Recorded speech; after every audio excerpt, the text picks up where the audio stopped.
Hello guys, welcome back to my channel. শুভ সকাল সবাইকে জানাচ্ছি। আজকে যাব ভোলানাথ বাবার মন্দিরে। তো আমি আর আমার ভাগ্নি রেডি হচ্ছি। আসলে সকালবেলায় অনেক কাজ থাকে, সাংসারিক সব কাজ সেরে আমরা দুজনে রেডি হলাম।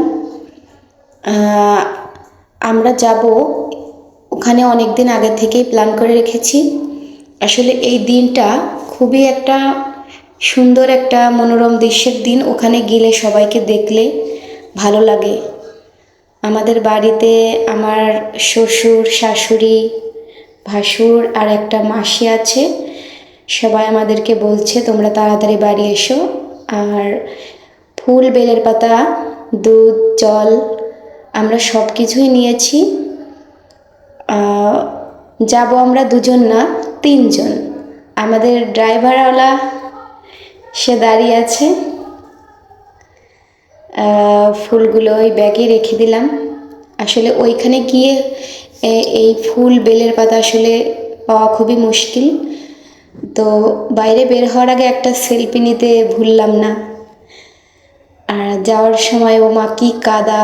আসলে আমরা গ্রাম অঞ্চলে থাকি, সো ওই কারণে একটু বেশি কাদা আর কি। আমাদের বাড়ি থেকে বেশ খানিকটা হেঁটে আসতে হয়। আমাদের আসলে বাড়ির এই যে দৃশ্যটা, ধানের ক্ষেত, আসলে এটাও খুব মনোরম একটা দৃশ্য, খুবই ভালো লাগে। মেলাতে ঢুকেই দেখি বাবা, আমাকে তো সবাই চেনে, আমি একটা সেলিব্রিটি লোক, আমাকে তো চিনবেই। আমার যা এই যে বলছে, আসলে তারা অনেক আগেই চলে এসেছে, আমাদের আসতে একটু লেট হয়েছে। চেনাশোনা লোক অনেকেই এখানে আছে। পুজোর ওখানে যেয়ে আসলে দেখি অনেক অনেক লোক, সবাই আর কি ভোলানাথের মন্দিরে জল ঢালছে। আমাদের তো ওখানে কোনো চান্সই নেই।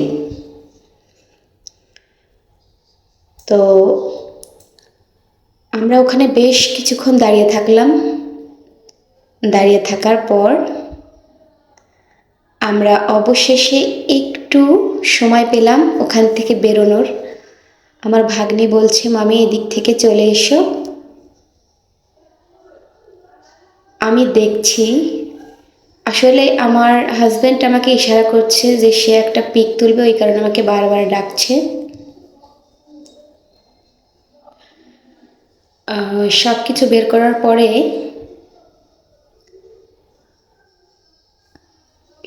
বের করার পরে, আমরা এখন এই দিকের লক্ষ্য দিয়েছি যে আসলে অনেক লোক আমাদের পেছনে আছে, সো আমাদের তাড়াতাড়ি এখান থেকে বেরোতে হবে।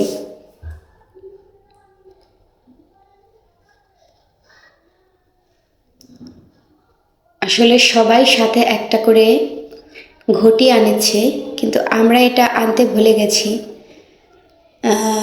সো আমরা এই কারণে এটা দিয়েই কাম আসলে চালাতে হবে।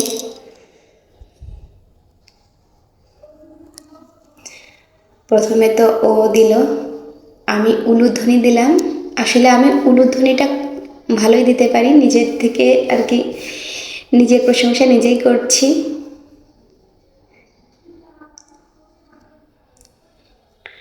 আর এই যে শ্রাবণ মাসটা, এই শ্রাবণ মাসের আপনি যদি 4টা সোমবার এই বাবা ভোলানাথের মাথায় জল ঢালতে পারেন, তাহলে বাবা ভোলানাথ আপনার সব মনের ইচ্ছা পূরণ করবে।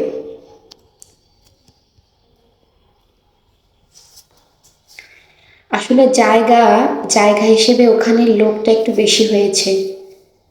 ওখানে দাঁড়ানোই যাচ্ছিল না, সবাই খুব তাড়াহুড়ো দিচ্ছিল। আমরা বললাম আমাদেরকেও একটু সময় দাও, আমরাও দিয়ে এখান থেকে বের হয়ে যাচ্ছি।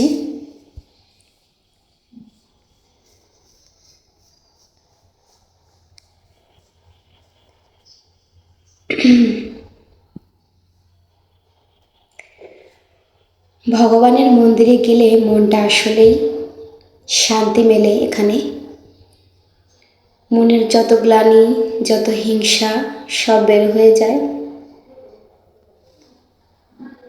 জয় বাবা ভোলানাথ।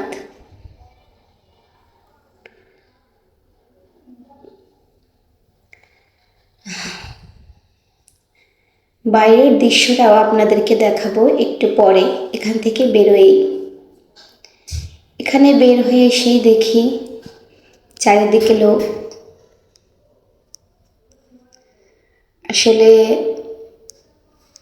এইখানে আমরা আরেকটু সময় থাকবো, এখানে একটু প্রসাদ আমাদের দেবে, সো প্রসাদ খেয়ে আমরা বের হব।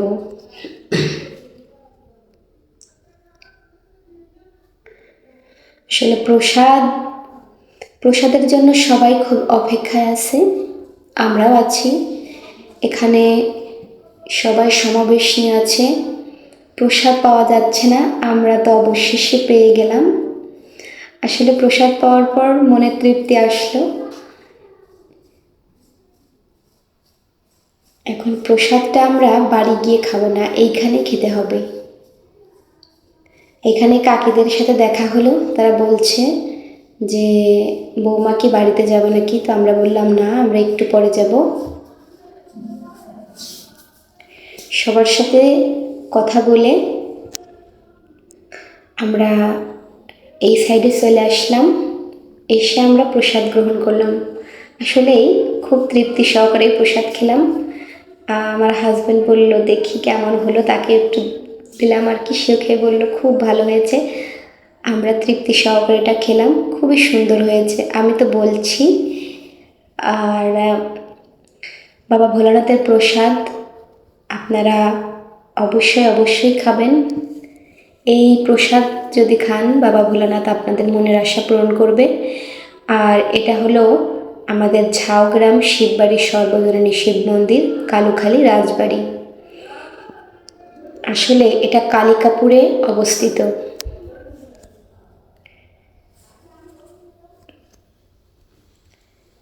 ভোলানাথের মন্দিরে প্রবেশ করলে একটু বোঝা যায় কত ভালো লাগে।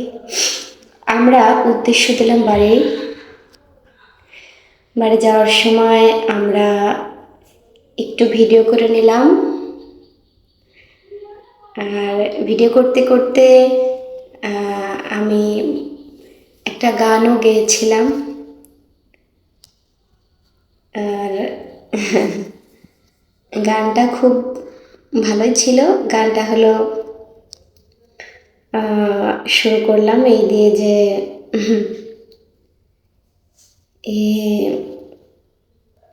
একটু পরেই গানটা বলছি।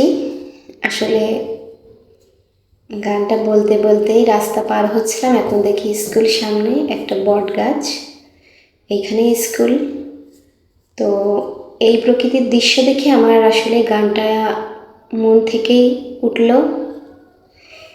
এই পথে যদি না শেষ হয় তবে কেমন হতো তুমি বলো তো, যদি পৃথিবীটা স্বপ্নের দেশ হয় তবে কেমন হতো তুমি বলো তো। আর গান গাইতে গাইতেই দেখলাম আমরা রেল স্টেশন পার হচ্ছি, বাড়ির পথে প্রায় চলেই আসলাম।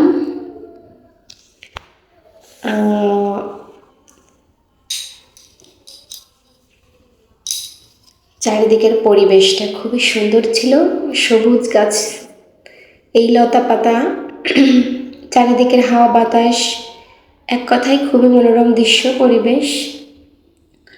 আমরা তিনজনে ছিলাম গাড়িতে। দিনটা একটু মেঘলা মেঘলা ছিল, ওই কারণে অতটা রোদ ছিল না, আমরা খুবই আরাম এলাম। অবশেষে সঙ্গীতা বাড়ি চলে আসলো, ও এখন নেমে যাচ্ছে। আর আমরা এখন